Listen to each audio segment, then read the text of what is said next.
마지막 사명 인터넷 교회에 오신 성도 여러분을 진심으로 환영합니다. 하나님께서 성령과 진리로 드리는 우리의 예배를 기쁨으로 받아주시기를 소망합니다. 잠시 후에 예배를 시작하겠습니다.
이제 예배를 시작하겠습니다. 하나님의 영께서 우리의 예배에 임재하여 주시기를 간절히 바랍니다. 묵상 기도하심으로 하나님께 우리의 마음을 드리겠습니다.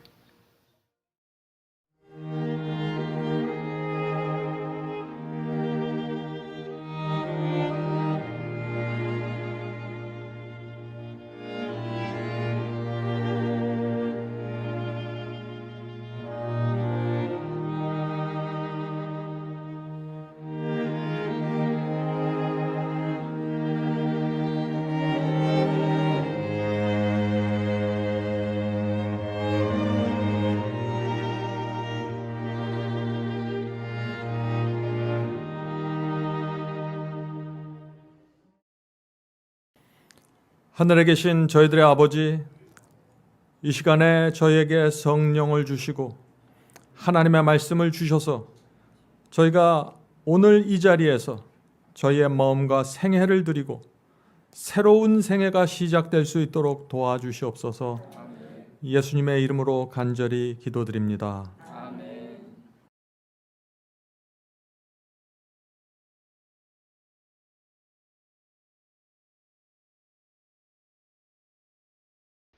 다 함께 찬송으로 하나님께 영광을 드리겠습니다.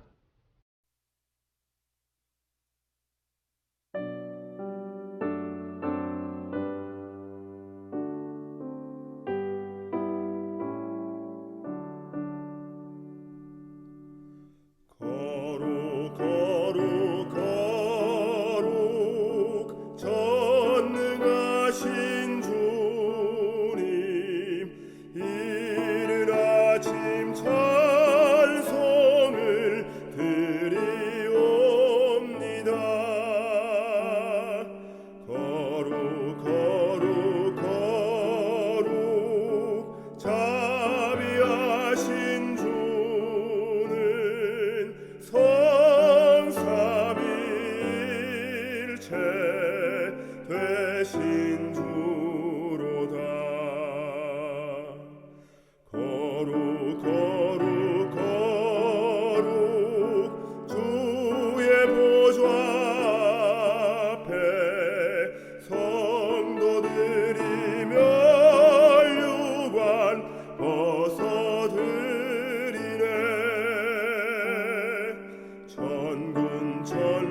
모두 무릎 꿇고 기도드리겠습니다.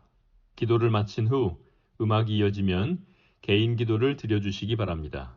거룩하신 하나님 아버지, 어김없는 계절의 변화를 경험하면서 하나님의 높고 위대하심 앞에 저희들이 예배를 드립니다. 하나님 아버지여, 메마른 땅에 단비를 내리시니 농부들은 기쁨의 수확을 기대하면서 온 에너지를 쏟으며 농사를 짓습니다. 주여, 원하옵건대 저희들에게도 성령의 단비를 내려 주시옵소서. 주의 말씀에 의지하여 영적인 농사를 지어 큰 수확을 하여 하나님 아버지를 기쁘시게 해드릴 수 있게 하옵소서. 코로나19로 인하여 세계적으로나 국가적으로나 교회적으로나 불안하고 혼란스러웠으나 하나님의 역사는 포도나무가 가지를 뻗고 열매를 맺음과 같이 새로운 형제 자매를 만나게 하시고 교회에 복 주심을 감사드립니다. 아멘. 하나님 말씀을 듣고 결단하고 빛을 향해 찾아온 우리 성도님들을 주여 위로하시고 개인 사정을 다 돌아봐 주시옵소서. 아멘. 시냇가에 심기운 나무가 되어 하나님 앞에서 잘 자라게 하옵소서. 아멘. 저희들이 기뻐하고 감사하며 영광을 하나님께 올려드립니다. 이 시간 말씀을 전하시는 목사님께도 영과 육의 새 힘을 부어 주시옵소서. 아멘. 감사드립니다. 예수 그리스도의 이름으로 기도드리옵나이다. 아멘.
이제 준비된 특별 찬양을 듣겠습니다.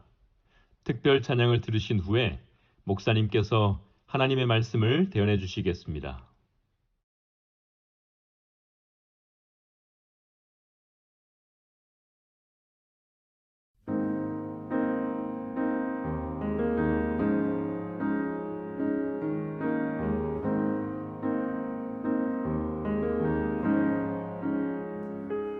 어둠 속에 매이던 내 영혼 갈 길 몰라 방황할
그동안 제가 방언에 대한 4개의 강의를 했습니다. 그런데 오늘 다시 제가 방언에 대한 문제를 좀 나누려고 합니다.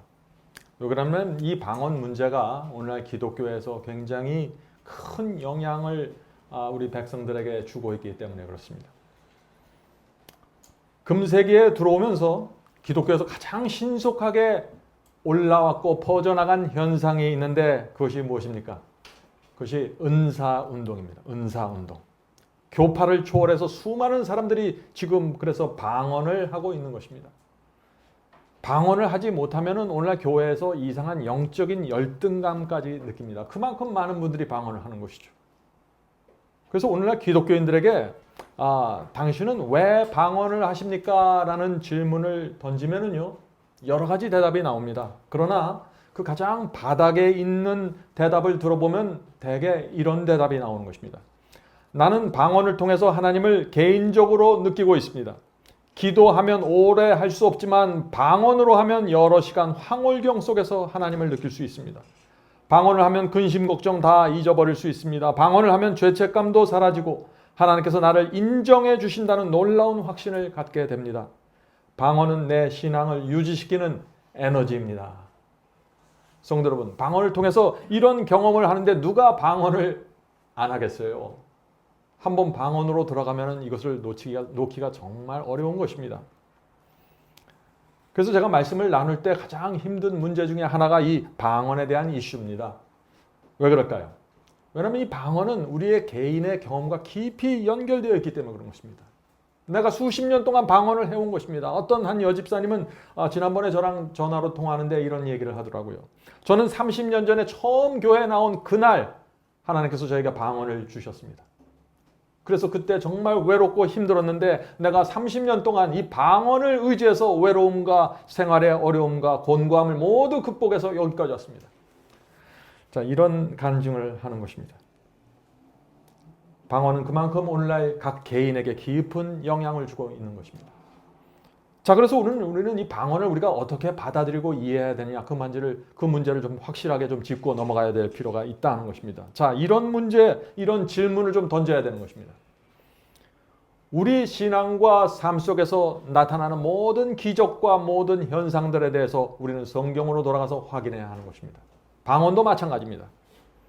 기적은 모두 하늘로부터 오는 것일까요? 방언이나 퇴마 같은 초자연적인 현상은 모두 하늘로부터 온 것입니까? 하는 질문을 던져보아야 하는 것입니다. 내가 그것을 해서 어떤 유익을 받았다고 그것이 무조건 성경이 말하는 하늘로부터 내려오는 것이라고 착각하면 안 되는 것입니다. 왜 그럴까요? 기적이 모두 하늘로부터 왔다고 믿으려면, 초자연적인 현상이 모두 하늘로부터 왔다고 믿으려면 어떻게 돼요? 이 세상에 사탄이 존재하지 않아야 돼요. 사탄과 악령이 존재하지 않으면 무조건 기적과 초자연적인 현상은 하나님께로부터 왔다고 믿을 수 있는 것입니다. 그런데 현실은 그렇지 않다는 것입니다. 오히려 현실은 사탄은 이 기적과 초자연적인 현상을 가장 큰 자신의 무기로 사용하고 있다는 것입니다.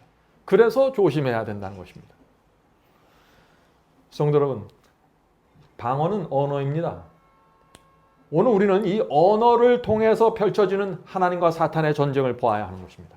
굉장히 중요한 것입니다. 이 방언을 통해서 펼쳐지는 이 언어의 전쟁을 우리가 살펴보면은 오늘날 교회에서 나타나고 있는 이 방언이 그 출처가, 기원이 어딘지 우리가 알 수 있다는 것입니다.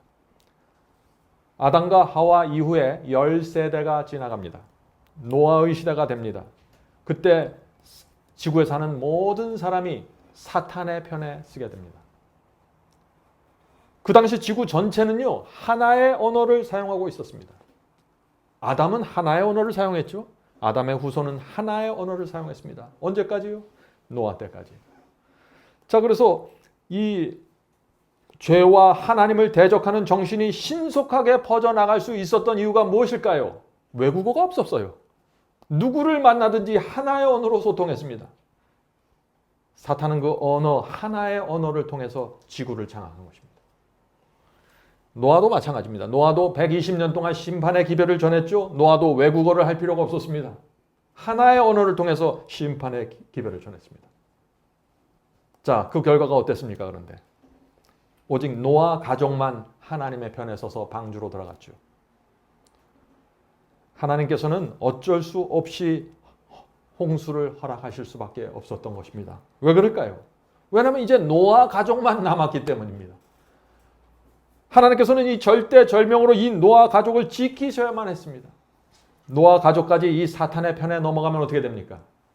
큰 문제가 생기는 것입니다. 지구 전체, 지구에 사는 모든 지구인들이 이제 우리는 하나님을 대신해 사탄을 섬기겠습니다. 결정하는 것입니다. 지구의 소유권이 넘어가는 것입니다. 그렇게 되면 어떻게 될까요?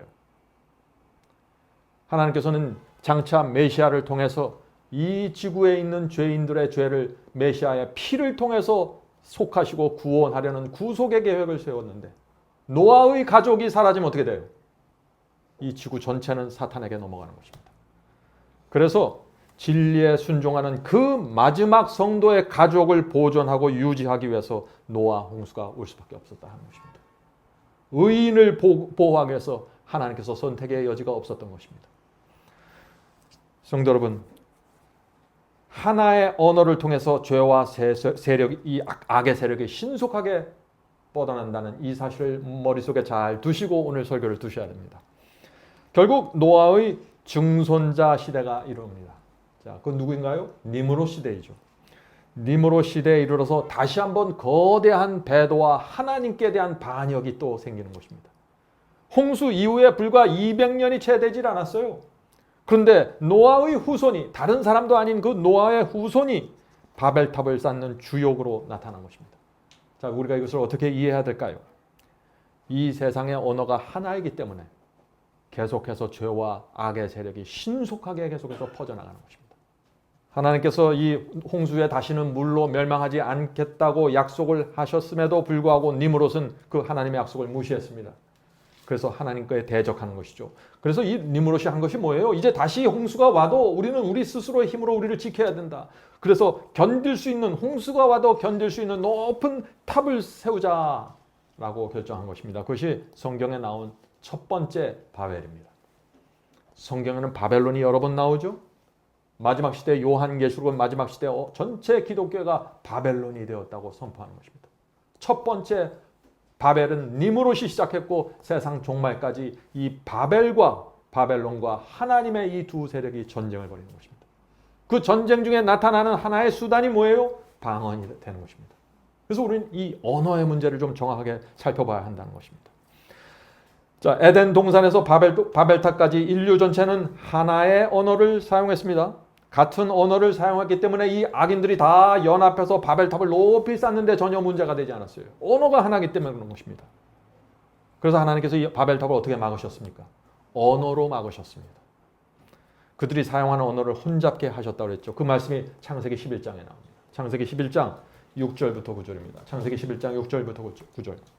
여호와께서 가라사대 이 무리가 한 족속이요 언어도 하나이므로, 그렇죠? 분명히 나오죠. 언어가 하나입니다. 에덴 동산부터 이 니므로 시대까지 언어가 하나였어요. 언어도 하나이므로 이같이 시작하였으니 이후로는 그 경영하는 일을 금지할 수 없으리라. 자, 우리가 내려가서, 자, 하나님께서 성령과 하늘의 존재들이 내려와서 거기서 그들의 언어를 혼잡케 하여 그들로 서로 이해하지 못하게 하자 하시고, 여호와께서 거기서 그들을 온 지면에 흩으신 고로 그들이 성 쌓기를 그쳤더라.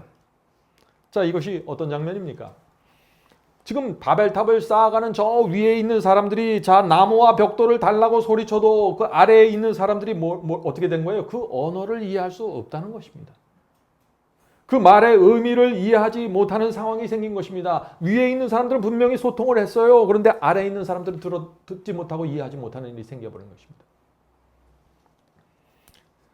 하나님께서 언어를 통해서 바벨탑의 공사를 막으셨다는 것이죠. 자, 계속해서 읽어보죠. 그러므로 그 이름을 바벨이라 하니 이는 여호와께서 거기서 온 땅의 언어를 혼잡케 하셨습니다. 자, 여기서 언어는 랭귀지입니다. 소통할 수 있는 단어예요. 소통할 수 있는 언어입니다. 혼잡케 하셨습니다. 여호와께서 거기서 그들을 온 지면에 흩으셨더라. 자, 성도 여러분, 하나님께서 바벨탑의 배도를 막기 위해서 어떻게 하셨어요? 서로의 언어를 이해하지 못하게 막았습니다. 다시 말해서 에덴 동산에서부터 온 세상이 하나의 언어를 사용해 오다가 바벨탑의 때부터 언어가 나눠지기 시작했다는 것입니다. 그것이 인류의 역사입니다. 언어의 역사예요. 하나님께서 왜 언어를 다르게 하셨나요? 이제부터는 더 이상 죄가 빨리 퍼져나가는 속도를 막으시겠다는 것입니다. 속도를 둔화시키기 위해서 언어를 각 민족별로 사람별로 나눠버릴 것입니다. 하나님께서 왜 같은 언어를 사용하는 사람들끼리 묶어 놓으셨을까요? 노아 시대의 세계적인 반역, 니므로 시대의 세계적인 그 바벨탑의 반역이 다시는 일어나지 못하게 하기 위해서 언어를 민족과 나라별로 묶어 놓으셨습니다. 그것이 방언입니다. 그것이 성경이 말하는 방언이에요. 성경에서 이 방언이라는 것은 언어를 뜻하는 것입니다. 하나님께서 이 나라에서 반역하고 저 나라에서 하나님께 반역하더라도 악인들이 전 세계적으로 연합해서 반역을 하지 못하게 민족별로 언어를 나눠주셨다는 것입니다. 나라와 족속과 방언이 이렇게 해서 시작되었다는 것입니다. 자, 히브리 사람에게는 히브리 방언을 주시고 애굽 사람에게는 애굽 방언을 주셨어요. 그것이 구약 성경이 말하는 것입니다. 자, 느헤미야 13장 24절 보겠습니다. 성경에서 이 구약 시대부터 각 민족의 언어는 방언이라고 불렀습니다. 그들의 자녀가 아스돗 방언을 절반쯤 하여도 유다 방언은 못하니 그 하는 말이 각 족속의 방언이므로. 분명하죠? 성경에서 방언이라는 것은 각 족속이, 각 민족이 사용하는 언어입니다. 이렇게 민족별로 언어를 나눠주신 것은 하나님의 지혜입니다. 그렇죠? 여러분들 이해하시겠죠? 네. 죄와 악이 온 세상으로 신속하게 퍼져나가는 것을 막기 위해서 민족별로 언어의 장벽을 다 세우는 것입니다. 너희 민족 속에서 있는 죄가 악이 저 민족으로 가지 못하게 언어의 장벽을 다 세워놓으셨어요. 그래서 이 세상에 수많은 외국어들이 생기게 된 것입니다. 자, 하나님께서 이 언어를 흐트러주시고 죄의 조류를 막으시고 저지하시는 이유가, 중요한 이유가 있습니다. 그것은 무엇일까요? 하나님께서 예언하신 메시아가 오는 타이밍을 하나님께서는 지키셔야 되는 것입니다. 메시아가 올 때까지 이 지구가 다시 한번 연합해서 거대한 배도가 일어나고 이 여자의 남은 자손, 이 남은 무리가 사라져버리면 안 되는 것이에요. 그래서 언어를 다 흐트러버린 것입니다. 그래서 사탄이 끊임없이 공격했지만 하나님께서 아브라함과 이삭과 야곱의 12지파로 이 하나님의 말씀과 진리를 보존해 가시면서 메시아의 족보를 지켜가는 것입니다. 그래서 그리스도께서 무사히 이 세상에 초림하게 된 것입니다. 예수께서 이 땅에 오셔서 12제자에게 복음을 전했습니다. 예수께서 주신 이 복음은 정말 순수한 복음입니다. 구약시대 유대인들이 오해했던 그런 율법주의도 아니고 정말 이 순수한 복음이고 순수한 계명입니다. 이것이 그대로 이 12 제자를 통해서 온 세상에 전파되어야 되는 것입니다. 그것이 하나님의 계획입니다. 자, 그런데 문제가 있죠. 무슨 문제가 있습니까? 바벨탑에서 지구는 수천 년 동안 각 언어별로 민족과 나라로 흩어져 버린 것입니다. 그런데 이 제자들이 알고서 말할 수 있고 설교할 수 있는 언어는 뭐예요? 하나밖에 없었어요. 이건 유다 방언입니다. 그러니까 하나님께서 어떤 결정을 하셔야 될까요? 당연하죠. 오순절 성령을 통해서 그 120명에게 하늘로부터 성령이 임하셔야 되는 것입니다. 사도행전 2장에 나오는 그 장면에서 처음 나오는 이 성령의 은사가 무엇입니까? 그래서 방언의 은사가 나오는 것입니다. 성도 여러분, 왜 하나님께서 방언의 은사를 주셨습니까? 민족별로 나누어진 이 언어의 장벽을 깨트리면서 복음이 온 땅에 퍼져나가야 되는 것입니다. 방언은 소통해야 되는 것입니다. 복음을 방언을 통해서 전파되어야 되는 것입니다. 그래서 아시아와 유럽이 각기 다른 언어를 사용하고 있는데 이 무식한 제자들, 언어의 장벽을 넘어서 자신들이 이 복음을 온 세상에 전파돼야 한다. 이것은 정말 말할 수 없는 부담입니다. 이건 도저히 불가능한 것입니다. 그래서 언어를 자유롭게 사용할 수 있는 능력을 주시는데 그것이 오순절 성령의 방언의 은사라 하는 것입니다. 성도 여러분, 방언을 볼 때요, 고린도전서 14장 어디에 있는 그 성경절 몇 개만 보면 안 돼요. 하나님께서 이 오순절에 방언의 은사를 주시기까지 하나님께서 에덴 동산에서부터 사탄과 어떻게 전쟁을 해갖고 왔는가, 언어의 전쟁을 보셔야 하는 것이에요. 그래야 진리를 꿰뚫어 볼 수 있는 것입니다. 하나님의 의도를 아셔야 돼요. 한 가지 짚고 넘어가야 될 문제가 있어요. 하나님께서 방언의 은사를 주시는데 아무에게나 주면 돼요? 아무나 방언을 하고 아무나 그 복음을 전하면 되겠습니까? 그러면 이상한 복음이 이런 사람을 저런 사람을 통해서 이상한 경험과 이상한 복음이 온 세상에 전파하게 되는 거예요. 아무나 방언을 하면 안 되는 것입니다. 반드시 예수께서 주신 그 복음을 있는 그대로 받은 12 제자를 통해서 전파해야 되는 것입니다. 이 12 제자가 전하는 이 복음 그대로 믿고 순종하는 성도들만 방언의 은사를 할 수 있어야 되는 것입니다. 아무나 방언하면 큰일 나는 것이죠. 완전히 이 세상이 초토화가 되는 것입니다. 혼잡게 되는 것이죠. 성도 여러분, 하나님과 사탄의 전쟁이 언어를 통해서 치열하게 펼쳐지는 장면을 보셔야 하는 것입니다. 그래야 이 방언의 미혹에서 완전히 빠져나올 수 있는 것이에요. 제가 지난번 이미 4번의 방언의 강의를 했음에도 불구하고 이 언어의 문제를 제가 다시 강조하는 것이 여기에 있는 것입니다. 바벨탑에서 죄와 악을 막기 위해서 언어를 흩으셨던 하나님께서 오순절 때 그 언어의 장벽을 무너뜨리기 위해서 방언의 능력을 주신 것이다. 자, 우리가 방언을 해야 될까요? 그렇습니다. 그런데 사도행전에 나오는 방언을 해야 됩니다. 제자들이 했던 그 방언을 해야 되는 것입니다. 다른 어떤 사람들의 방언을 흉내내지 마세요.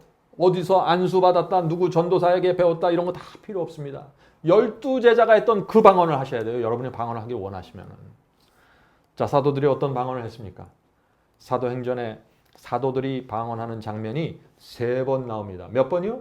3번 나와요. 이 방언을 하면 되는 것이에요. 가장 안전한 방언입니다. 미혹될 수 없는 방언이죠. 자, 사도행전에 2장, 10장, 19장의 방언이 나오는데 이 방언은 모두 외국어였습니다. 오늘 우리가 그것을 확인하려고 하는 것입니다. 외국어 방언입니다. 오늘날 교회에서 하는 그런 지절거리는 방언, 알아듣지도 못하고 말한 사람도 모르는 이상한 그런 방언이 아니에요. 예수께서는 제자들에게 성령의 권능을 약속하셨습니다. 예수께서 살아계셨을 때. 그 말씀이 사도행전 1장 8절에 나오죠. 사도행전 1장 8절. 오직 성령이 너에게 임하시면 너희가 권능을 받고 온 예루살렘과 온 유다와 사마리아와 땅끝까지 이르러 내 증인이 되리라. 자, 땅끝까지, 지구 끝까지 가서 내 증인이 되라고 지금 말씀하시는데 이 제자들은 어떻게 돼요? 전혀 외국어를 할 줄 없는 사람들입니다. 외국어를 몰라요. 여러분들에게 지금 아프리카 가서 온 아프리카의 복음을 전하려면 어떻게 되겠어요? 가장 큰 문제는 아프리카어를 모른다는 것이죠. 그래서 제자들에게 방언의 문사를 주셨다는 것입니다. 자, 신약 성경 첫 번째 나오는 방언이 언제입니까? 오순절이죠. 우선 거기 사도행전 2장 그 말씀부터 살펴보겠습니다. 사도행전 2장 5절부터 6절입니다. 사도행전 2장 5절부터 6절. 그때는 오순절입니다. 오순절에 경건한 유대인들이 천하 각국으로부터 와서 예루살렘에 우거하더니, 자, 이 장면이 어떤 장면입니까?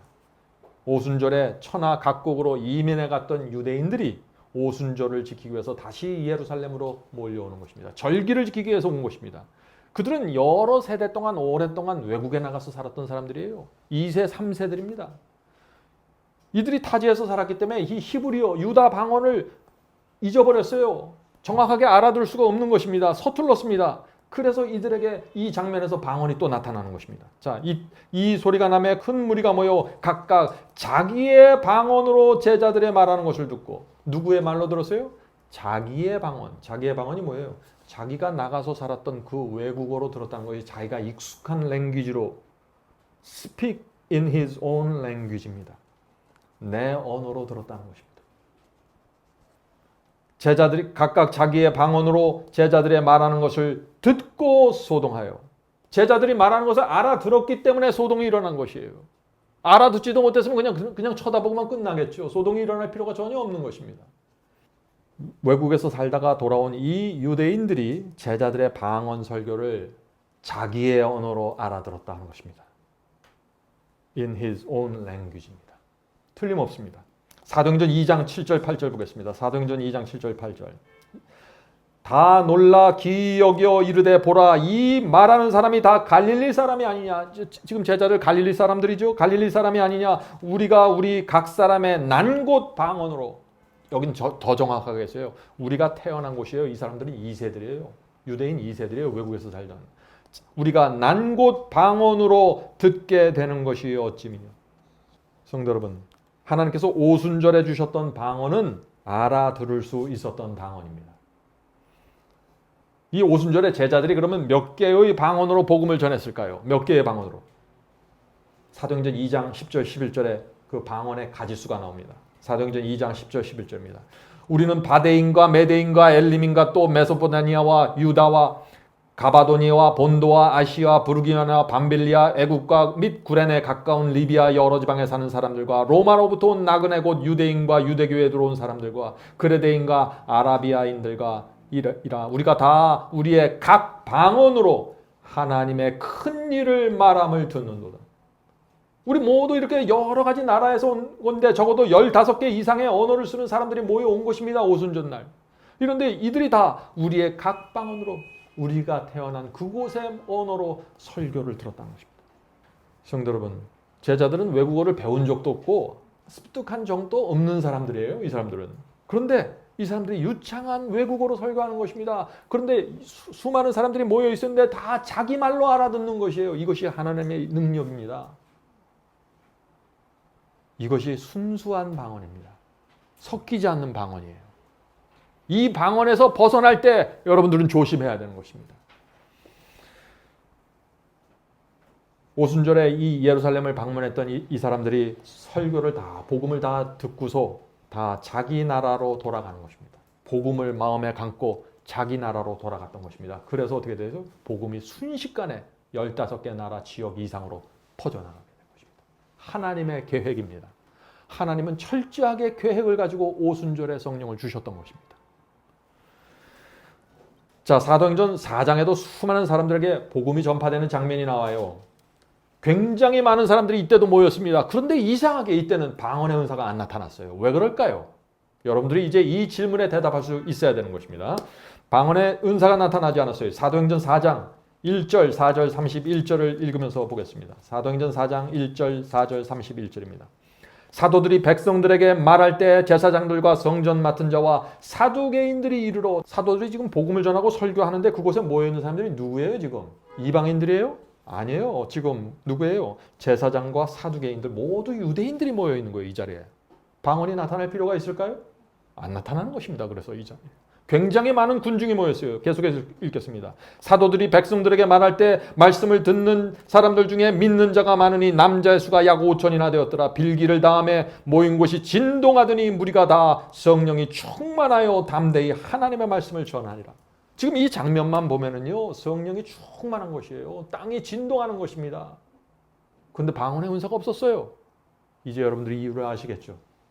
왜 방언의 은사가 나타나지 않았습니까? 그곳에 외국인이 없었습니다.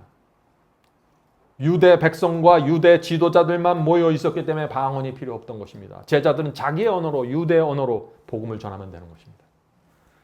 상황이 이해되시나요? 네. 자, 어떤 분들은 이런 질문을 합니다. 원래 방언은 오순절에 내린 외국어 방언밖에 없습니다. 그것이 맞습니다. 그러나 그 후에 새로운 방언이 추가되었습니다. 알아듣지 못하는 방언을 하게 된 것이 바로 그때부터 시작된 것입니다. 라고 말하는 것이죠. 네? 정말 새로운 방언이 추가되었을까요? 성경은요, 오직 하나의 방언을 말하고 있습니다. 오늘 우리가 성경을 통해서 확인할 것입니다. 사도행전에는 오순절 성령 이후로 한참 세월이 지난 다음에 베드로가 이방인 고넬료를 찾아가는 장면이 나옵니다. 그때 방언이 또 나오는 것입니다. 외국어 방언이 나오는 것이에요. 왜 그럴까요? 베드로는 유다 사람이에요. 갈릴리 사람입니다. 근데 고넬료는 이방인이에요. 서로 언어가 통하지 않는 사람이 모인 것입니다. 둘 사이에 언어의 장벽이 있었어요. 하나님께서 그 언어의 장벽을 어떻게 해요? 깨뜨리셔야 되는 것입니다. 방언을 통해서 언어의 장벽을 깨뜨리시는 것입니다. 자, 그래서 사도행전 11장에 방언의 은사가 나타나는 것입니다. 사도행전 11장 15절 보겠습니다. 자, 고넬료를 만나는 장면입니다. 내가 말을 시작할 때, 여기서 내가 누구예요? 베드로입니다. 베드로가 말을 시작할 때 성령이 저희에게 임하기를. 저희는 누구예요? 고넬료와 그 집안 사람들이죠. 성령이 고넬료와 집안 사람들에게 임하시기를 처음 우리에게 하신 것과 같이 하는지라. 이 얘기가 무슨 얘기예요? 고넬료와 그 사람들에게 성령이 임하시는데 처음 하나님께서 우리에게 주셨던 그 방언의 선물이 임했더라 하는 것입니다. 처음 임했던 그것이 지금 임했더라 하는 것입니다. 새로운 것이 나타나지 않았습니다. 다시 말해서 사도행전 10장의 방언은 2장에 나온 그 외국어 방언과 같았다는 것입니다. 베드로는 고넬료가 사용하는 그 언어로 복음을 전할 수 있었다는 것입니다. 자, 그런데 44절에 보면은요, 고넬료도 방언하는 장면이 나와요. 베드로만 방언을 하는 게 아니라 고넬료도 방언을 또 합니다. 왜 그럴까요? 소통해야 되니까. 설교를 자기 말로 들었어요. 그런데 이 고넬료는 그 베드로가 알아들을 수 있는 말로 할 수가 없어요. 히브리 말을 모르는 사람이에요. 그러면 어떻게 돼요? 하나님께서 고넬료에게도 방언의 능력을 주셔야죠. 그래야 소통을 하죠. 질문을 하죠. 사도행전 10장 44절부터 46절입니다. 베드로가 이 말을 할 때 성령이 말씀 듣는 모든 사람에게 내려오시니 베드로와 함께한 온 할례 받은 신자들이 이방인들에게도 성령이 부어주심을 인하여 놀라니. 설교를 듣고 또 복음을 받는 이 이방인들에게도 성령이 부어지는 것을 지금 보는 것입니다. 이는 방언을 말하며, 누가 말하는 거예요? 지금 이거는 고넬료와 함께 있던 이방인 가족들이 방언을 말하게 됐다는 것입니다. 이는 방언을 말하며 하나님 높임을 들음이더라. 말한다는 건 스피크예요. 듣는다는 건 리슨입니다. 지금 소통이 되고 있다는 것입니다. 외국어를 전혀 모르는 베드로가 고넬료와 가족들의 하나님의 높이는 그 간증과 고백을 들었던 것입니다. 성도 여러분, 이렇게 2개 이상의 언어가 필요할 때 방언이 주어지는 것이에요. 2개 이상의 언어가 필요해야만 하나님께서 방언을 주시는 것입니다. 이 상황을 잘 보셔야 돼요. 성경에서 방언이 주어지는 상황을 잘 보시면 방언에 대한 모든 오해가 풀어지는 것입니다. 자, 그런데 문제가 생겼어요. 베드로가 이방인과 접촉했던 사실이 알려졌습니다. 이때만 해도 사도들과 제자들이 이방인과 접촉하는 것은 금기시 되었습니다. 이방인에 대한 편견이 컸기 때문에 그렇죠.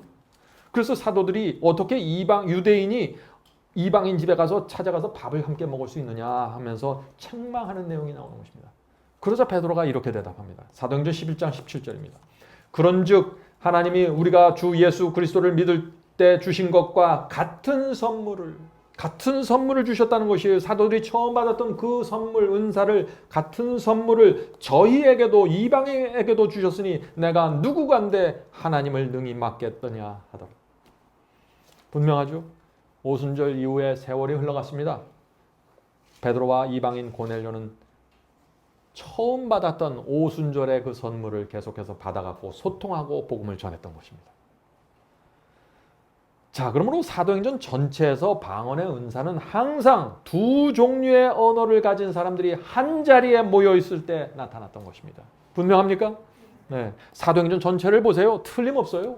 네. 이제 세 번째 방언의 은사가 나타난 장면을 찾아보겠습니다. 사도행전 19장입니다. 19장. 이 장면에서도 두 개의 언어가 필요한 장면이 나오는 것입니다. 자, 이때도 방언의 은사가 나타날까요? 그렇습니다. 사도행전 19장 6절 보겠습니다. 사도행전 19장 6절. 바울이 그들에게 안수하며, 지금 바울이 선교여행을 떠나면서 이방인들에게 지금 안수하는 장면입니다. 바울이 그들에게 안수하며 성령이 그들에게 임하심으로 방언도 하고 예언도 하니. 성도 여러분, 많은 분들이 이 말씀을, 이런 장면을 보면서 그냥 막 침례 받으면서 바로 방언 시작한 거 아닙니까? 뭐 진리를 다 알아야 방언을 합니까? 그런 게 아니에요. 지금 이 사람들이 누구의 복음을 받은 거예요? 바울이 전한 복음을 받은 거예요. 아무 교회에서나 아무 교파에서 전한 그런 이상한 교리를 받은 사람들이 아니에요. 바울이 전한 그 메시지를 받은 것입니다. 거기에 굴복하는 사람들이죠. 방언은 소통할 수 있는 언어입니다. 오늘날에도 두 개의 언어가 필요할 때, 그렇다면 외국어로 복음을 전해야 되는 그런 상황에서 오늘날에도 방언의 은사가 나타날 수 있을까요? 나타날 수 있다는 것입니다. 저는 오늘 그 증거의 문장을 제가 여러분께 읽어드리려고 하는 것입니다. 이 글은 Selected Message Volume 3에 나오는 글인데 실제로 있었던 이야기입니다. 우리가 우리의 간절한 이야기를 하나님께 올리는 동안 그 약속된 은사가 우리에게 이르러 왔는데, 우리는 사도행전 2장에서 사도들이 했던 것과 같은 경험을 했습니다. 우리는 성령이 우리에게 말하게 하심을 따라 다른 방언으로 말했습니다. 톨레도에서는 우리가 길거리에서 복음을 증거하고 있을 때 폴란드인이, 맥킨 부인이 복음을 전하고 있는 동안 길거리에 서서 듣고 있었습니다. 자, 맥킨 부인이라는 것은 영어권 자매님입니다. 영어로 지금 설교를 하고 있는데 폴란드 사람 맥킨이 그 길거리에 서서 그 맥킨 부인이 하는 설교를 듣는 것입니다. 자, 그 사람은 나는 이 여성이 말하고 있는 것을 압니다. 나는 내 자신의 언어로 이 도시에 곧 임할 재난에 대해서 말하고 있습니다. 라고 외쳤습니다. 지금 이 사람은 서로 다른 언어권의 두 사람인데 지금 설교를 알아듣고 놀라서 이렇게 외치는 것입니다. 계속해서 읽겠습니다. 어떤 사람이 방언을 말하는 축복에 들어갔을 때 주님께서는 나에게도 동일한 방언을 주실 수 있으며 우리는 방언으로 대화를 가질 수 있습니다. 여러분들 방언을 은사를 받으셨나요? 대화하실 수 있어야 돼요. 소통이 돼야 되는 것입니다. 혹 셋 혹은 넷까지라도 대화에 참여할 수 있는데 그것은 그들에게 외국어였습니다. 한 사람이 말을 마칠 때까지 다른 이는 기다리며 모든 것이 질서정연했습니다. 이것이 약속된 축복에 따라 우리가 받은 경험입니다. 분명하지 않습니까? 방언은 언어이기 때문에 두 사람, 세 사람, 네 사람이 동시에 말할 수 있는 것이 아니에요. 그렇기 때문에 언어가 소통이 되겠어요? 한국 사람들이 모여서 한 10사람 이상이 동시에 말해봐요. 그럼 무슨 소통이 되겠어요? 이상한 거죠. 방언은 언어예요. 그래서 소통이 되는 것입니다. 한 사람씩. 그래서 고린도전서에 차례차례 순서대로 해라. 한꺼번에 말하지 마라. 그런 얘기가 나오는 것이에요. 자, 하나님께서 제자들에게 이 방언의 은사를 주셔서 여러 사람들과 소통하면서 복음을 전하게 하셨습니다. 능력 있게 복음이 전파되었습니다. 사탄이 가만히 있을까요? 항상 사탄은 가만히 있지 않습니다. 그런 모습이 나타나는데 사탄이 가만히 있어요? 그럴 수 없는 것이죠. 자, 사탄이 어떻게 이 방언을 그러면 공격했을까요? 가짜 방언을 만들어내는 것입니다. 그래서 사람들은 진짜 방언과 가짜 방언 둘을 놓고 항상 혼돈하게 되는 것입니다. 복음도 두 종류죠. 진짜 복음, 가짜 복음. 늘 진짜와 가짜가 동시에 기독교회로 들어오면서 사람들이 둘 사이에서 고민에 빠지는 것입니다. 근데 고민에 빠질 필요 없어요. 성경만 정확하게 보면 되는 것입니다. 사탄은 알아듣지 못하고 이해할 수 없는 방언으로 미혹했다는 것입니다. 그것이 바로 고린도 교회에서 일어났던 미혹의 현장입니다. 오늘 우리가 고린도전서 14장을 그래서 자세하게 살펴보려고 하는 것입니다. 이 고린도 교회는요, 문제가 정말 많은 교회예요. 이 고린도 교회 하면은 아마 사도 바울의 마음, 골치가 지근지근 거렸을지도 모르겠습니다. 너무나 문제가 많았던 교회입니다. 자, 어떤 문제가? 지금 방언 문제만이 아니에요. 고린도전서 시작부터 계속해서 다 문제입니다. 고린도전 1장은 고린도전서 1장은 교인들이 논쟁하고 다투는 문제를 지금 책망했습니다. 2장은 교인들이 영적이지 않고 너무나 육적이다 하고 바울이 책망했습니다. 3장은 교회의 분열과 교만의 문제를 또 다루었습니다. 4장과 5장은 어떤 사람이 어머니와 행음을 했어요. 어머니와 간음을 했어요. 교회가 그것을 그런데 다루지 않고 출교시키지 않는 것입니다. 모른 척한 것입니다. 사도 바울이 그것을 또 강력하게 책망했습니다. 고린도 교회는 이런 교회예요. 6장과 7장은 교인들이 서로 고소하는 문제를 지적했습니다. 9장과 10장은 주의 만찬을 오용하는 문제를 또 다루었습니다. 성도 여러분, 이 고린도 교회는요, 오늘날 이 시대에 갖다 놔도 정말 문제가 많은 교회예요. 정말 깨지지 않고 존재하는 게 너무 이상한 교회예요. 정말 심각한 교회입니다. 이런 교회를 향해서 이 사도 바울이 고린도전서 14장 방언의 문제를 썼다는 것입니다. 그러면 이 방언에 대한 문제를 쓰는데 이것이 칭찬일까요? 책망일까요? 당연히 책망일 수밖에 없죠. 그런데 놀라운 것은 이 고린도전서 14장을 오늘날 기독교가 방언을 지지하고 칭찬하는 하나의 권면으로 14장을 이용한다는 것입니다. 이것이 참 기가 막힌 일이에요. 어떻게 그럴 수 있는지 모르겠습니다. 오늘 우리가 14장을 하나씩 좀 읽어보려고 하는 것입니다. 이것이 정말 칭찬인지 책망인지 그것만 판단하시면 돼요. 그 단어 하나하나의 뜻에 여러분 매달리지 않아도 돼요. 칭찬인가 책망인가 그것만 판단하시면 되는 것이에요. 자, 한 가지 짚고 넘어가야 할 것이 있는데 그것은 방언으로 기도하는 문제입니다. 오늘 교인들은요, 제자들처럼 이 방언으로 설교하는 것은 별로 관심이 없는 것 같아요. 제가 볼 때. 다 이 방언을 이용해서 기도를 하는 것입니다. 예? 자, 제가 하나 좀 질문을 드리죠. 만약 알아듣지 못하는 방언으로 기도하는 것이 정말 하나님의 뜻이고 원하시는 것이라면 왜 하나님께서 인간이 이해하지 못하는 소리로 기도하라고 했을까요? 왜 하나님만 알아들으시고 기도하는 사람은 전혀 알지도 못하고 기억도 하지 못하는 그런 기도를 드리라고 하실까요? 이상하지 않아요, 너무? 사복음을 보면은요, 예수님과 제자들이 이해할 수 없는 언어로 기도했던 적이 한 번도 안 나옵니다. 성경 전체에 나오는 모든 기도는 이해할 수 있는 언어로 드린 기도였어요. 그럴 때 고린도전서 14장만 가면은 알아듣지 못하는 방언이 나오는 거예요. 그러니까 우리가 좀 생각을 해봐야죠, 상식적으로. 오늘날 방언하는 분들은 알아듣지 못하는 소리로 기도하는 것이 하나님의 뜻이라고 주장합니다. 정말 그럴까요? 참 이상하지 않아요? 하나님께 영광 돌리고 감사와 헌신을 표현하는데 하나님께서 이성적으로 소통하기를 원하는데 기도하고 나면 방언으로 기도하고 나면 기쁨이 충만하다고 하는데 자기는 무슨 말을 하는지 모르는 거예요. 너무 이상하지 않아요? 하나님께서는요, 우리가 진심 어린 표현으로 말로 언어로 감사와 헌신을 표현하기를 원하시는 것입니다. 하나님과 이성적으로 소통하기를 원하시는 것이에요. 우리의 필요가 무엇인지, 무엇이 감사한지, 무엇이 우리를 힘들게 하는지 듣기 원하시는 것입니다. 그런데 요즘 기독교인들 어때요? 여러 시간 동안 방언 기도를 하고 하나님과 소통했다고 하는데 자신은 무엇이 감사했고 어떻게 영광을 돌렸는지도 몰라요. 무엇을 감사하고 그저 짜릿하고 황홀하고 무아지경으로 들어가서 기도를 오랫동안 내가 할 수 있었습니다 라고 말하는 것입니다. 무슨 뜻입니까? 사탄이 우리의 감정과 느낌을 이용해서 미혹한 것입니다. 오늘 여기서 중요한 질문을 제가 하나 드립니다. 사탄은 우리의 감정과 느낌을 강력하게 자극하면서 우리를 미혹합니다. 여러분들 그 사실 아시나요?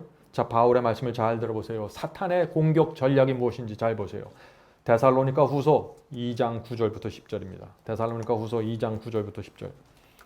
악한 자의 임함은 사탄의 역사를 따라 모든 능력과 표적과 거짓 기적과 불의의 모든 속임으로 멸망하는 자들에게 임하리니 이는 저희가 진리의 사랑을 받지 아니하여 구원함을 얻지 못하느냐. 자, 사탄이 사람들에게 어떻게 접근한다고 했어요? 능력과 표적과 거짓 기적과 속임수로 접근한다고 했어요. 자, 그렇다면 우리 초자연적인 현상이 내게서 일어나면은 다 하늘로부터 왔다고 우리가 생각할 수 있을까요? 그것은 너무나 순진한 생각이죠. 하나님과 사탄의 전쟁이 치열하게 펼쳐지고 있는데 근데 왜 사탄은 이렇게 초자연적인 기적과 능력으로 우리를 미혹할까요? 왜 그럴까요? 왜냐면은 사람들은 놀라운 기적과 표적을 자기가 경험하면 어떻게 돼요? 강력한 감정과 느낌으로 압도되어 버립니다. 오, 하나님께서 내게 이런 기적을 베푸셨구나. 이런 방언을 주시는구나. 하나님이 나를 개인적으로 인정해 주시는구나. 이런 확신과 황홀 속에 들어가서 정신줄을 놔버려요. 그것이 대부분의 사람들이 하는 경험입니다. 바울은 이 사탄의 거짓 기적과 속임수에 미혹당하면은요, 저희가 진리의 사랑을 받지 못할 것이라고 했어요. 진리가 무엇인지 하나님의 말씀이 무엇이라고 말하는지 도무지 상관하지 않게 되는 것입니다. 무엇만 상관하게 돼요? 지금 내가 경험하는 이 기적, 지금 내가 느끼는 이 감정, 여기에 완전히 몰입이 되어버리는 것입니다. 그래서 수십 년 동안 이런 생활을 살다 보면 그것을 놓을 수가 없는 것입니다. 왜요? 자기는 수십 년 동안 하나님께서 이것을 주셨다고 생각했는데 이 방언, 제가 나누는 이 방언의 강의를 들으면서 완전히 혼돈에 빠져버리는 것입니다. 성도 여러분, 누구나 미혹당할 수 있습니다. 누구나 거듭남을 잃어버릴 수 있습니다. 우리는 그것을 솔직하게 인정을 해야 돼요. 그래야 고쳐지고 개혁이 되는 것이죠. 왜 다른 사람들은 잘 분별하면서 내 자신의 문제로 들어오면 이게 정신줄을 놔버릴까요? 다른 사람들의 문제가 있으면 성경을 펼쳐놓고 잘 분석해줘요. 근데 내 문제가 생기면 이것은 다 내 중심으로 가는 거예요. 내 감정, 내 느낌을 중심으로.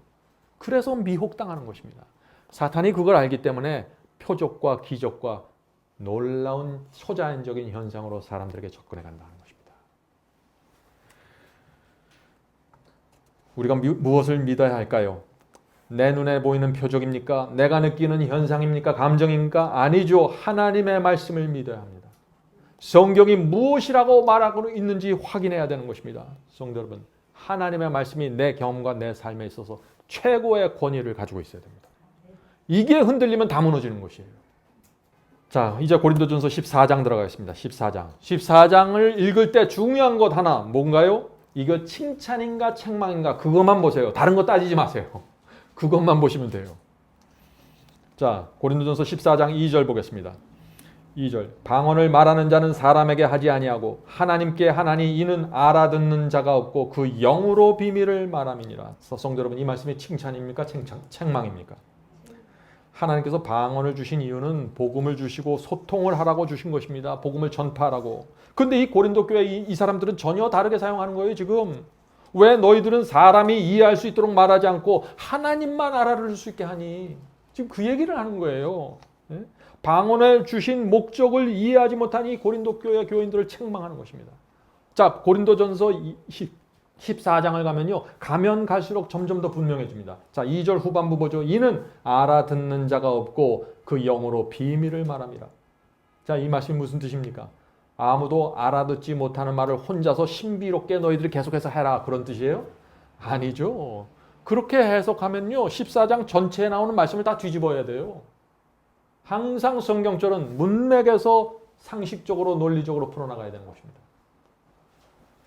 바울은 지금 이렇게 얘기하는 것이에요. 너희는 왜 다른 사람들이 알아듣지 못하는 말을 하냐?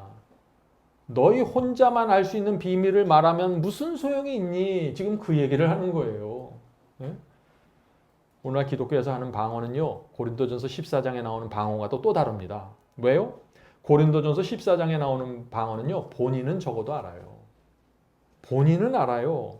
그런데 오늘날의 방언은 본인도 모르고 듣는 사람도 모르잖아요. 또 다른 거예요, 이것은.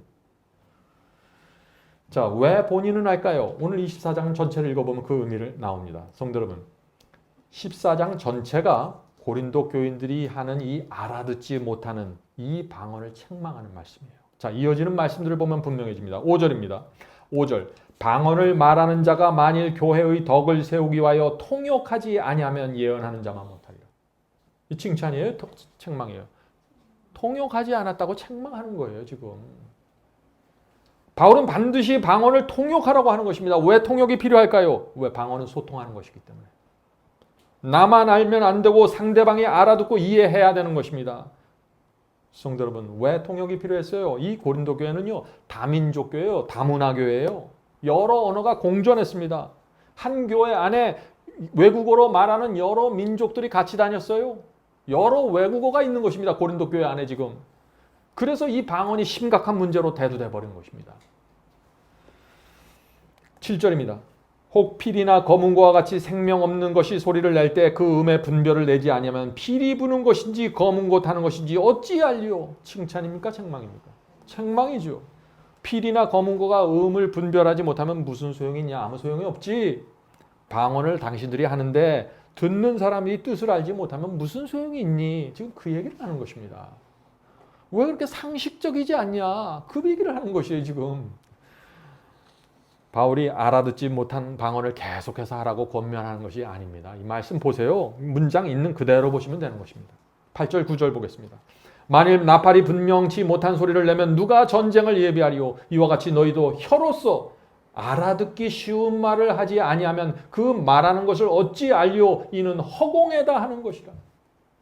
분명하죠? 알아듣기 쉬운 말, 이해할 수 있는 말을 하지 않으면 허공에다 대고 너 혼자 하는 것이지. 왜 그렇게 하냐? 책망하는 것입니다. 10절, 11절 보겠습니다. 10절, 11절. 세상의 소리의 종류가 이같이 많되 뜻없는 소리는 없나니. 언어는 뜻을 가지고 있어야 되는데 뜻없는 소리는 없다는 얘기예요. 그러므로 내가 그 소리의 뜻을 알지 못하면 내게 말하는 자에게 야만이 되고 말하는 자도 내게 야만이 된다. 무슨 뜻입니까?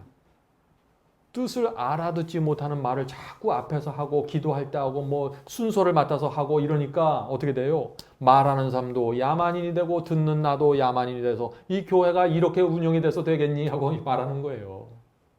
네? 어떤 사람이 방언으로 기도하고 설교하는데 듣는 사람이 전혀 이해하지 못하고 그것을 듣고 있어요. 얼마나 이상해요. 그러니까 다 야만인이 되었다고 지금 말하는 것입니다. 칭찬이에요? 책망이에요? 책망이죠. 심각한 책망이죠. 이거는 제가 여러분들에게 야만인이 되었다 그러면 아마 여러분들 다 일어서서 항의할 거예요. 굉장히 강력한 책망입니다. 이것은. 12절 보겠습니다. 그러면 너희도 신령한 것을 사모하는 자인즉 교회의 덕 세우기를 위하여 풍성하기를 구하라. 무슨 뜻인가요?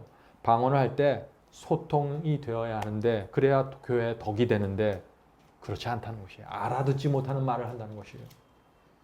고린도 교인들의 문제가 뭐예요? 방언을 함부로 시도 때도 없이 상황에 맞지 않게 아무 때나 막 오용하는 것입니다.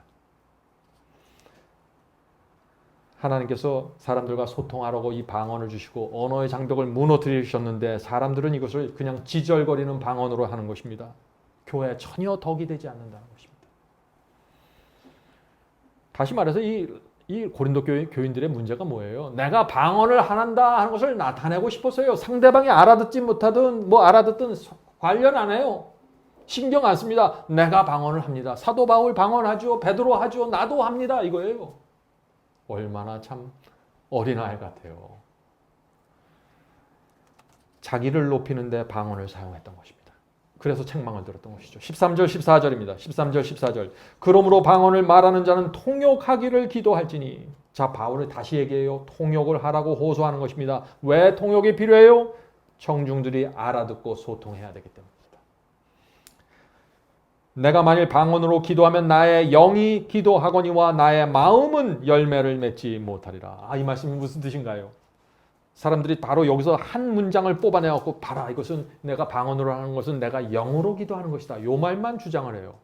그렇게 영으로 기도하면은 열매를 맺지 못한다고 책망하고 있는데 참 한 문장에서도 이렇게 중간에서 빼지 말아야 돼요. 빼면은 문제가 생겨요. 여기서 사람들이 알아듣지 못하는 말로 기도하면은 내 영이 아무리 기도한다고 해도 내 마음에는 열매가 맺지 못한다는 것이에요. 왜 그래요? 내가 한 기도 자체를 이해하지 못하니까.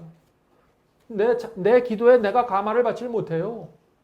열매가 생길 수 없는 것입니다. 지성과 양심으로 이해할 수 없고 깨닫지 못하는데 어떻게 열매가 생기겠어요, 마음에? 안 되는 것이죠. 기도해도 이해되지 못하면 마음에 흡족함이 없고 확신도 없고 열매가 없다는 것입니다. 그냥 감정만 있는 것이에요. 느낌만 있는 것입니다. 다시 말해서 바울이 뭐라고 얘기하는 거예요? 지금 알아듣지는 못하는 방언을 하지 말라고 말하는 것입니다. 바울은 22절에서 하나님께서 방언을 주신 분명한 이유와 목적을 설명합니다. 그 이유와 목적은 이것입니다. 고린도전서 14장 22절입니다. 14장 22절. 그러므로 방언은 믿는 자들을 위하지 않고 믿지 아니하는 자들을 위하는 표적이니. 자, 방언을 누구를 향해서 하라 그런 거예요, 지금? 믿지 않는 불신자들을 향해서 나가라는 거예요. 여기 다 고린도 교회 다 믿는 사람들만 있는데 왜 너희들이 여기서 방언을 하냐는 얘기예요. 교회 밖에 나가서 복음을 전하고 불신자들을 소통하고 그들을 복음으로 확신시키기 위해서 방언을 사용하라고 하나님께서 방언을 주셨는데 왜 믿는 자들끼리 모여서 이 속에서 아웅다둥하면서 서로 키재기를 하냐 이 얘기예요. 하지 말라는 것입니다. 믿지 않는 자들 불신자에게 복음을 전하기 위해서 방언으로 설교하고 방언으로 말씀을 전하면 어떻게 될까요? 믿지 않는 이 사람들이 깜짝 놀라는 것이죠. 저 사람들은 우리 민족이 아닌데 어떻게 우리나라 말을 저렇게 유창하게 구사할 수 있을까? 이 방언이 하늘의 표적으로 증거가 제시된다는 것입니다. 이것이 하나님께서 방언을 주신 이유고 목적이에요. 자, 고린도전서 14장 23절입니다. 고린도전서 14장 23절. 그러므로 온 교회가 함께 모여 다 방언으로 말하면 무식한 자들이나 믿지 않은 자들이 들어와서 너희를 향해서 뭐라고 해요? 미쳤다 하지 아니하겠느냐. 상식적인 얘기예요. 지금 이 얘기는 전혀 어려운 얘기가 아닙니다. 이 말씀 칭찬이에요, 책망이에요? 엄청난 책망이죠. 너희들 다 미쳤어. 지금 그 얘기를 하는 것이에요. 시도 때도 없이 상황도 봐가지 않으면서 그 속에서 바울 흉내내고 베드로 흉내내고 있는 것이에요. 이 장면이 어떤 장면이에요? 오늘날 교회, 기독교 안에서 펼쳐지고 있는 장면이 바로 이 장면과 굉장히 유사한 장면입니다. 온 교회 교인들이 믿는 자들이 모여서 방언을 하는데 서로 알아듣지 못하는 방언을 하는 거예요. 그래서 세상 사람들이 또 그 교회 안에 들어오면은 지금 이 교회에서 무슨 일을 벌어지고 있느냐? 미치는 거 아니야, 이 사람들? 이렇게 생각한다는 거예요. 고린도전서 14장 27절 보겠습니다. 고린도전서 14장 20절. 자, 방언을 하려면 이렇게 하라. 이제 이 바울이 솔루션, 방법을 제시합니다. 27절. 만일 누가 방언으로 말하거든 두 사람이나 세 사람이 차서를 따라 순서를 따라 하고 한 사람이 통역할 것이요. 분명한 제시죠. 두 사람이나 세 사람이나 하려면은 순서대로 해라 하는 것입니다. 동시에 하지 마라. 그렇게 하고 어떻게 알아듣겠니? 반드시 하려면은 한 번에 한 사람씩 통역을 세워라. 소통을 하라는 것입니다. 바울이 왜 이런 규칙을 정해줬을까요? 바울이 너희들 방언을 전혀 하지 마 이렇게 얘기는 안 했어요. 왜 이런 규칙을 정했어요? 그들이 하는 말 자체가 외국어였어요. 다문화교입니다. 다 언어교회예요. 그들이 일어나서 자기 나라, 자기 고향 말로 자꾸 기도하고 설교하고 순서를 쓰는 거예요. 통역도 없이. 오늘날 교회에서 하는 방언과 고린도서 14장에 나오는 방언은 다른 방언입니다. 이거를 갖고 증거로 제시하면 맞지 않아요. 성경 안에 오늘날 교회에서 하는 방언의 증거는 단 한 글자도 없습니다. 한 절도 없습니다. 고린도 교인들이 했던 방언은 실제 언어였어요. 그래서 통역을 하라고 합니다. 한 번에 한 사람씩 해라.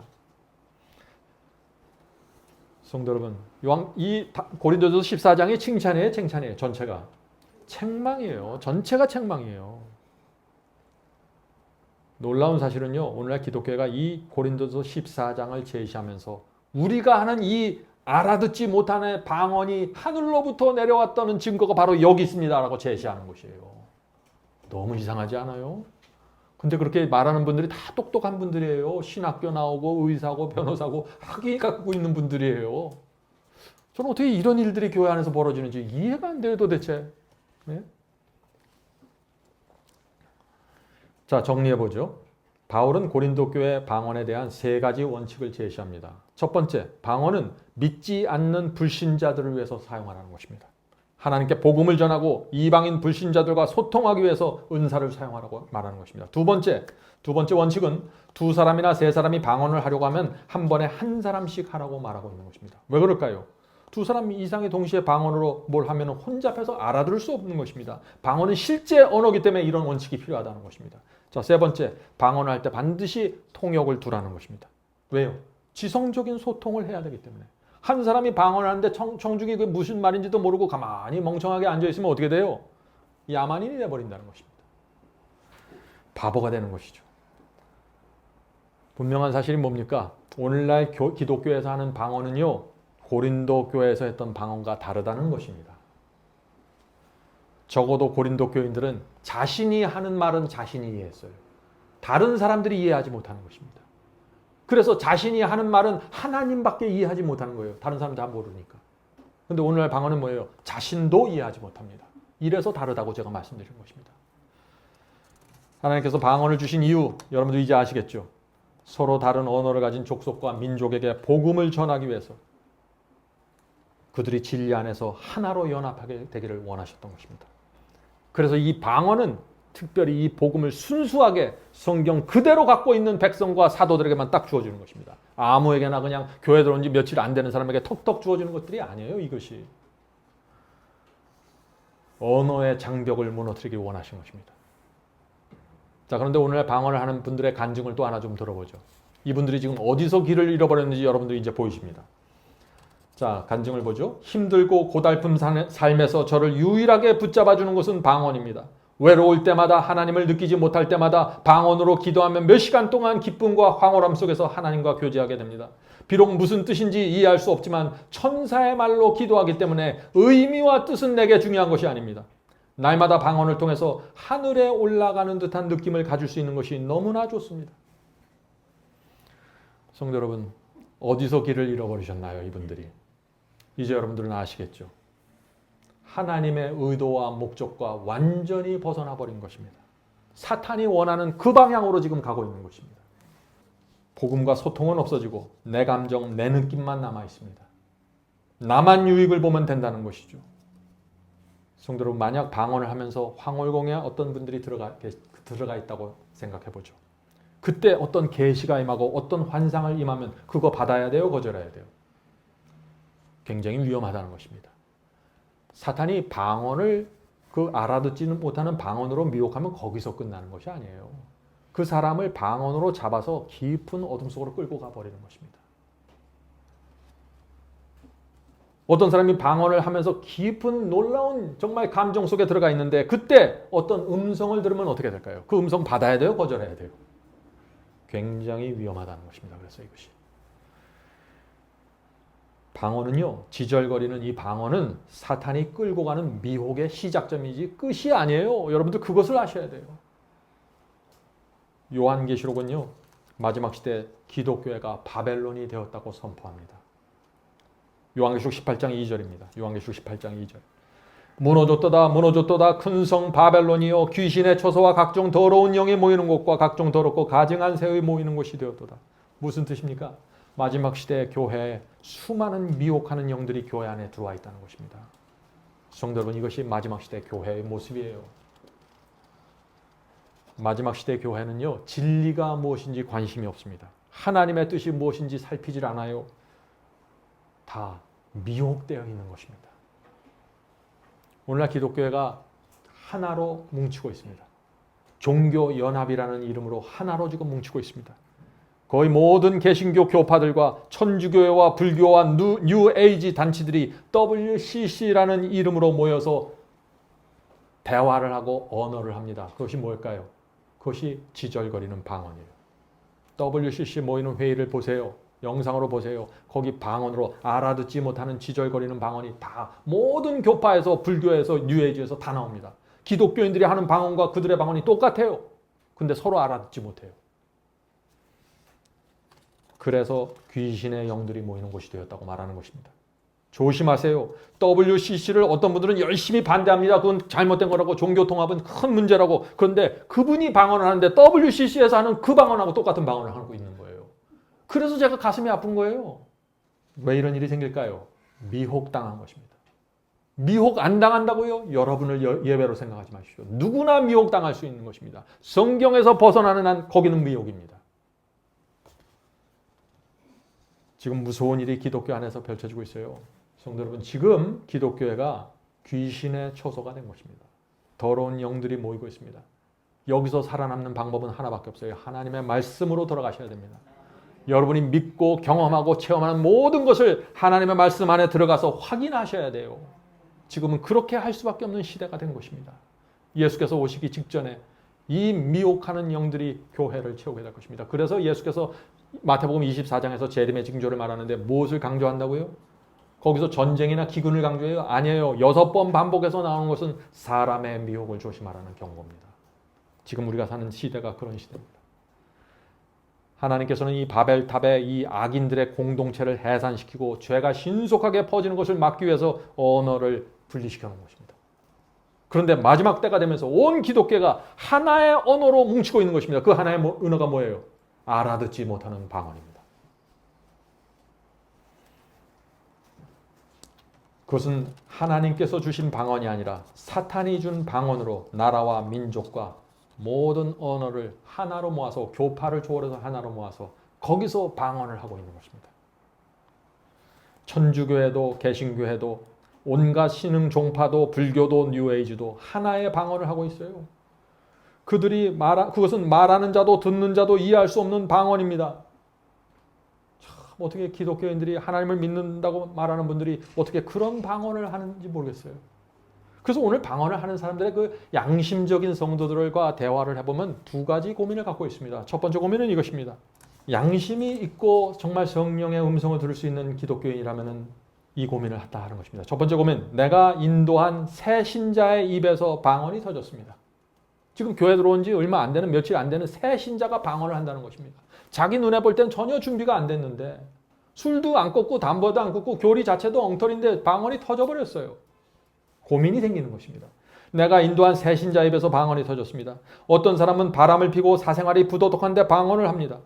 나는 수십 년 동안 열심히 교회 다니고 신앙을 해도 방언을 하지 못하는데 은근히 질투가 생기고 다른 교인들 보기도 부끄럽습니다. 왜 나에게는 방언이 터지지 않을까요? 참 교회가 지금 이런 모습으로 흘러가고 있다는 것입니다. 진리도 모르고 신앙도 없고 부도덕하는데 성령의 열매가 없는데 성령의 은사만 자꾸 나오는 거예요. 성령의 열매가 있어야 돼요. 그들에게 하나님께서 방언의 능력을 주시는 것입니다. 사탄은 그래서 지금 이 성령의 은사를 완전하게 혼잡하게 만들었어요. 어떻게 혼잡하게 만들었어요? 신앙이 맞지도 않고 성경과 맞지도 않고 생활도 부도덕한데 막 주는 거예요. 막 기적과 은사와 표적을 다 베풀어 버리는 거예요. 그러니까 혼돈해 버리는 거죠, 사람들이. 자, 두 번째 고민은 이것입니다. 어떻게 성경과 정면으로 충돌하는 천주교회도 방언을 합니까? 스님도 방언을 하고 힌두교도도 방언하고 점쟁이도 방언을 합니다. 어떻게 그들이 우리와 똑같은 알아듣지 못하는 방언을 함께 할 수 있습니까? 이게 고민이에요. 잘 생각해 보세요. 문제가 어디에 있는지. 우리가 이런 상황을 어떻게 설명할 수 있을까요? 사탄의 미혹이라는 것 외에는 대답이 없습니다. 성경과 달라요. 성경과 전혀 다른 설교를 하고 다른 교리를 믿고 기독교 자체가 아닌 사람들과 다 똑같이 앉아서 방언하고 있습니다. 이제 빠져나오셔야죠. 오늘날 수많은 기독교인들이 방언을 하려고 그렇게 매달리는 이유가 뭡니까? 방언 자체가 좋은 게 아니에요. 이분들은. 솔직하게 우리가 양심적으로 이야기를 해야죠. 방언 자체보다도 방언이 좋은 이펙트, 방언이 주는 효과가 좋은 거예요. 어떤 효과예요? 방언을 하면은 현실에 있는 골치 아픈 문제 다 잊어버리잖아요. 방언을 하면 또 목사님과 교인들에게 당신은 정말 신앙이 있고 영적인 그리스도인이군요 하고 칭찬을 듣잖아요. 네? 방언을 하면 황홀함과 무아지경에 들어가 버리는 것입니다. 방언을 하면 죄책감도 사라져 버려요. 이것처럼 특효약이 없어요. 그래서 방언을 못 빠져나오는 것입니다. 성도 여러분, 우리가 정말 그런데 이런 이유들을 갖고 그 지절거리는 방언에 매달려야 할까요? 정말 양심적으로 하나님 앞에 가서 이 질문에 대한 대답을 해드려야 되는 것입니다. 오늘 제가 말씀을 마치면서 정말 성령께서 우리에게 진리를 정확하게 보여주시고 정말 방언을 놓고서 펼쳐지고 있는 사탄과 이 하나님의 전쟁에서 내가 어떤 포지션을 정해야 되고 내가 어떤 말씀을 붙잡아야 되는지 정확하게 보게 되시길 제가 간절히 바랍니다. 하늘에 계신 저희들의 아버지, 진리가 저희를 자유케 해주셔서 감사합니다. 오랫동안 묶여있는 것들로부터 풀려날 수 있도록 역사해 주시옵소서.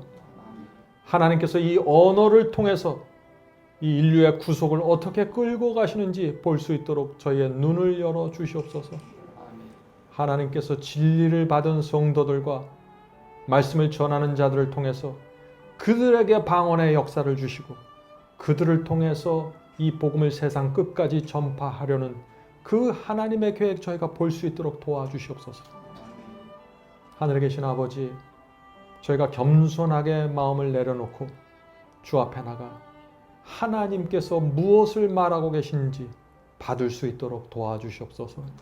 오랫동안 저희가 경험했을지라도, 오랫동안 저희가 그 안에서 어떤 유익을 얻었을지라도 이제는 하나님의 말씀 앞에 나가 정직한 심령으로 진리를 받게 도와주시옵소서.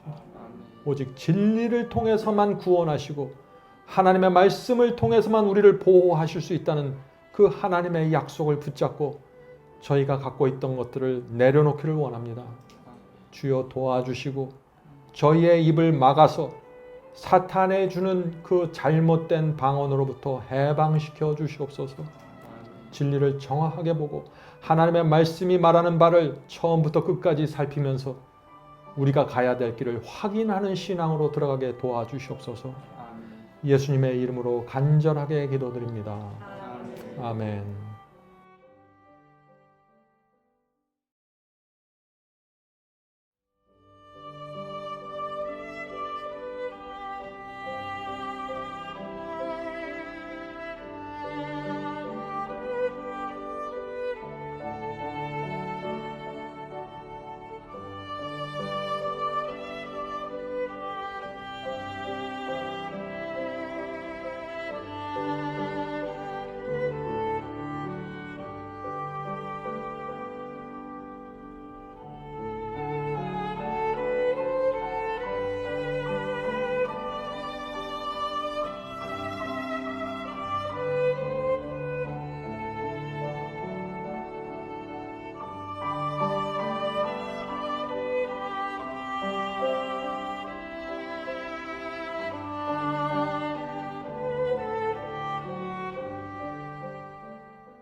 이것으로 오늘 예배를 마치겠습니다. 설교 말씀에 대한 감동이나 소감을 웹사이트 하단 게시판에 남겨주시면 감사하겠습니다. 사시는 지역 또는 나라와 함께 간증을 남겨주시면 우리 모두에게 큰 위로와 격려가 될 것입니다. 마지막 사명 사역을 위해 헌금하시기 원하시는 분들은 웹사이트 상단 헌금함에 드려주시기 바랍니다. 성도 여러분의 헌금은 복음을 전파하는 일에 소중히 사용됩니다. 그럼 다음 주 이 시간에 다시 뵙겠습니다. 마지막 사명 인터넷 교회 교우 여러분, 하나님의 은혜와 평강이 함께 하시길 간절히 바랍니다.